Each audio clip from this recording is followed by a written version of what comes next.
Assalamualaikum warahmatullahi wabarakatuh.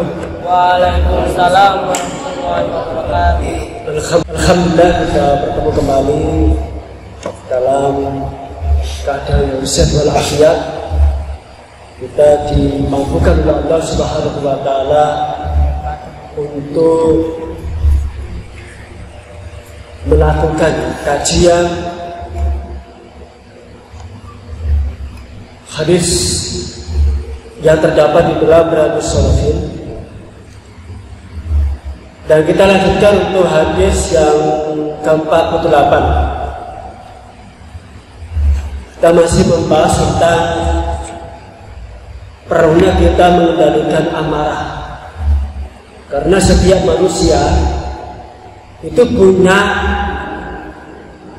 sifat yang disebut amarah. Sifat amarah itu memang sudah ada, ya. Begitu kita lahir, Allah itu sudah menanamkan sifat kemarahan di dalam diri manusia. Dan itu termasuk namanya naluri atau gharizah al-baqa. Itu naluri untuk mempertahankan diri. Jadi setiap manusia itu punya naluri itu untuk mempertahankan diri. Salah satunya adalah amarah.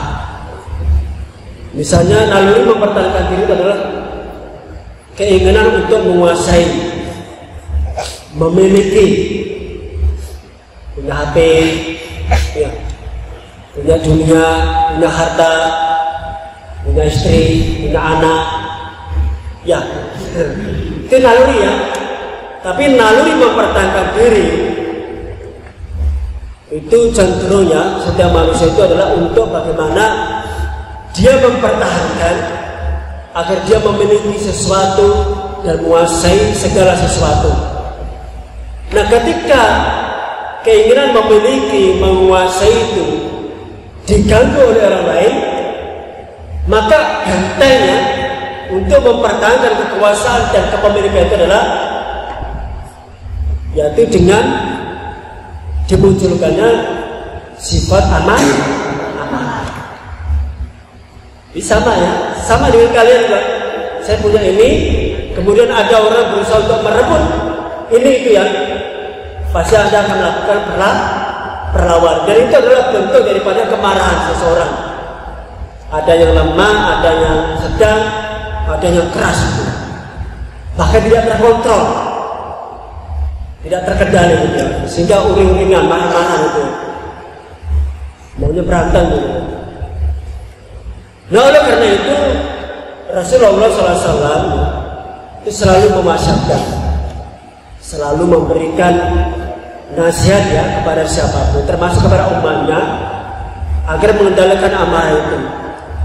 Karena marah itu adalah potensi yang sudah tertanam di dalam jiwa manusia. Ini ada sebuah hadis, ya. Hadis ini diriwayatkan oleh Abu Hurairah.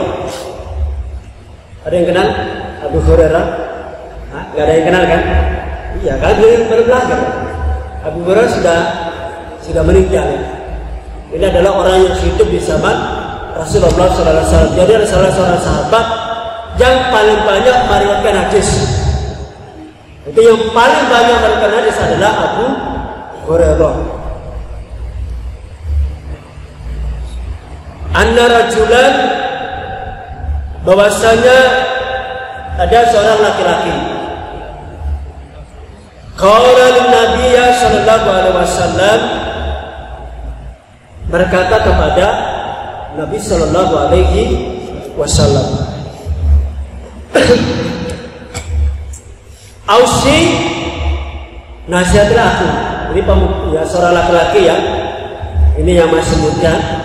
Biasanya kalau seorang pemuda itu kan darahnya kan masih mendidih, sifatnya itu masih semangat, ya, itu masih berkobar-kobar. Kalau muda meluapkan emosi, ini kalau masih muda, ya, gampang terpancing emosi. Kalau sudah berumur 40 tahun ke atas, ya, biasanya dia sudah matang secara emosi. Tapi kalau masih di bawah 40 tahun, ini masih meledak ya, masih bisa diarahkan ya, masih mudah meledak emosinya itu. Nah, pemuda ini yang laki-laki ini meminta kepada Rasulullah untuk memberikan nasihat. Ausi, nasihatlah aku wahai Rasulullah.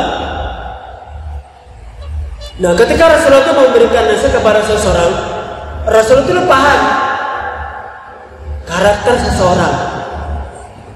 Mungkin Rasulullah itu sudah mengetahui ini jiwanya seperti apa tuh. Sehingga ketika nasihat yang diberikan itu tepat pada sasarannya. Enggak seperti saya ini kan, kalau saya memberikan nasihat asal aja gitu. Asal aja itu. Rasulullah dilihat dulu ini pemuda ini mudah marah enggak gitu kan. Ini kecenderungannya apa, kebiasaannya apa gitu. Seperti itu ya, sehingga nasihat yang diberikan oleh Rasulullah tepat pada sasaran. Ini seperti obat itu langsung menyembuhkan. Jadi seperti dokter yang memberikan resep obat itu langsung efektif dan menyembuhkan. Qala, beliau menjawab, la tahdhab, janganlah marah ya. La tahdhab, janganlah marah. Don't be angry. Jangan marah ya. Bukan hungry ya, angry. Don't be angry, janganlah marah. Ini nasihatnya singkat kan? Faraddada mirara.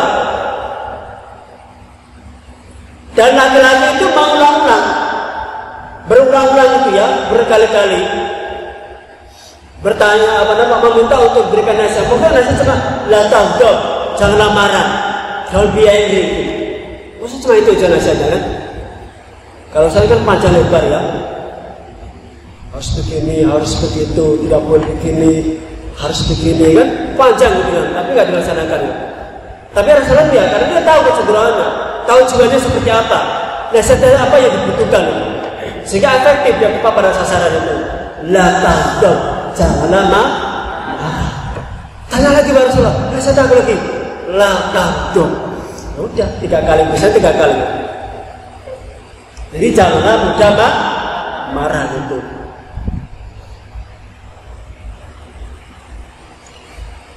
Karena begini, yang kedua, di samping Rasulullah itu mengetahui karakter dan kecenderungan jiwa seseorang, ternyata marah itu punya apa ya, efek nanti di akhirat. Biasanya kalau ada lagunya, janganlah marah bagi musuh surga gitu ya. Karena ada lagunya ya, janganlah marah bagi musuh surga. Saya nggak bisa nyanyi ya, tapi itu adalah la taghdab walakal jannah itu. Ya, anak TK, anak SD kan gitu kan. Jadi ternyata orang yang mampu menggunakan amarah dan itu terkait dengan dunia, terkait dengan terkait dengan personality atau diri seseorang itu, kemudian dia mampu menahan amarah, maka Rasulullah memberikan jaminan surga. Artinya apa? Dia memperoleh balasan nanti ketika di akhirat. Allah akan memudahkan untuk dimasukkan dalam surga. Ini amalan sederhana loh, tapi tidak mudah. Coba kala-kala dihina gitu ya, dihina pribadinya kan, direndahkan harga martabatnya kita sebagai manusia ya. Kan biasanya kalau kita menghinakan, cenderung kita menyebutkan hewan atau binatang, monyet gitu kan, atau apa lagi, anjing gitu ya. Kan seperti itu kan, manusia disamakan dengan binatang. Apa yang kita lakukan? Pasti yang keluar dari hati kita adalah marah. Nah, kalau kita mampu mengendalikan amarah, maka Rasulullah memberikan jaminannya nanti kalau di akhirat Allah kepada surga. Ini luar biasa ya. Jadi nggak sebanding itu. balasan yang dengan amal sesederhana itu, tapi balasan nanti di akhirat adalah surga. Jadi kalau terkait dengan urusan perkara duniawi dan pribadi seseorang, maka kita lebih baik menahan amarah.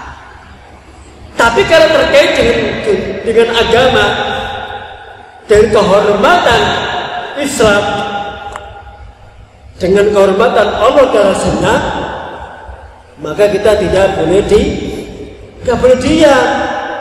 Kehormatan Rasulullah dipermainkan, Islam diolok-olok, ya. Kemudian Allah itu jadi bahan tertawa dan sebagainya. Kita tidak boleh diam, kita harus marah. Harus marah. Ini boleh. Makanya Rasulullah ketika agama dipermainkan, hukum Allah diperolok-olok itu, maka Rasulullah yang terdepan ya memberatkan kemarahannya kepada orang-orang yang memperolok-olok atau mempermainkan agama. Dan Rasul tidak akan pernah berhenti marahnya, kecuali kalau kehormatan agama Islam Allah dan Rasulnya itu dikembalikan. Nah, ini adalah batas-batas ya, kapan kita harus marah dan kapan kita tidak boleh marah. Maka ini nasihat ya, yang kalau apabila terkait dengan seseorang, maka lihatlah. Contoh misalnya kalau ada ada seorang pemuda yang dia meminta nasihat, ternyata pemuda ini kebetulan mau nikah gitu. Dia butuh sandaran seseorang ya, yang bisa menemani, yang bisa memberikan kehangatan kasih sayang dia. Masalah ya nikah secepatnya kan itu. Jangan ditunda tuh. Jadi tergantung dia. Seperti itu ya. Dan oleh karena itu, ini pentingnya ya kita perlu mengendalikan amarah. Karena kalau kita mampu mengendalikan amarah, ada banyak hal yang positif. Ya, yang positif itu ya. Yang kedua, hadis yang selanjutnya adalah Wa'an Abi Hurairah. Ini kemudian Abu Hurairah juga mensetor sebuah hadis ya.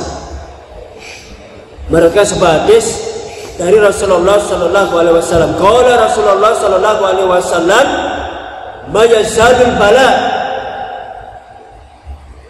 Itu ma yazalul bala, tidak akan pernah berhenti. Al-bala'u cobaan bil mu'minin terhadap seorang mukmin. Ini perhatikan ya. Ma yazalu, tidak akan pernah berhenti al-bala'u, cobaan, ujian, kesulitan, musibah. Apa yang ada di dunia ini kan? Bil mu'mini, terhadap seorang yang beriman kepada Allah dan Rasulnya, beriman kepada Al-Quran. Wal mu'minati, mu'min yang perempuan. Jadi mu'min laki-laki maupun perempuan itu sama, tidak dibedakan. Artinya apa? Dua-duanya, mau laki-laki mau perempuan dari kalangan yang beriman itu pasti akan menghadapi ujian. Pasti menghadapi ujian. Jadi dunia ini adalah ujian. Kalau Anda mau lepas dari ujian, maka tinggalkan dunia ini. Gak usah hidup di dunia. Paham kan? Ayo. Kalau Anda ingin lepas daripada ujian, maupun ujian keluarga, ujian di masyarakat, ujian dari penguasa, ujian bisnis, ujian di sekolah, bahkan di tengah hutan pun ada ujian. Di dalam bisnis juga ada ujian. Apalagi di pemerintahan, di dunia pendidikan, semuanya ada ujian. Apalagi orang beriman kan. Nah, ujian itu kan bertingkat-tingkat. Nah, ujian yang paling berat itu yang dihadapi adalah para nabi dan rasul. Kemudian para siddiqin. Kemudian di bawah lagi siapa? Para syuhada, orang yang mati syahid. Di bawah lagi baru orang-orang yang sholihin. Tergantung nanti keimanannya sejauh berapa ya, sejauh mana keimanan kita. Dan itu menentukan berat ringannya daripada ujian.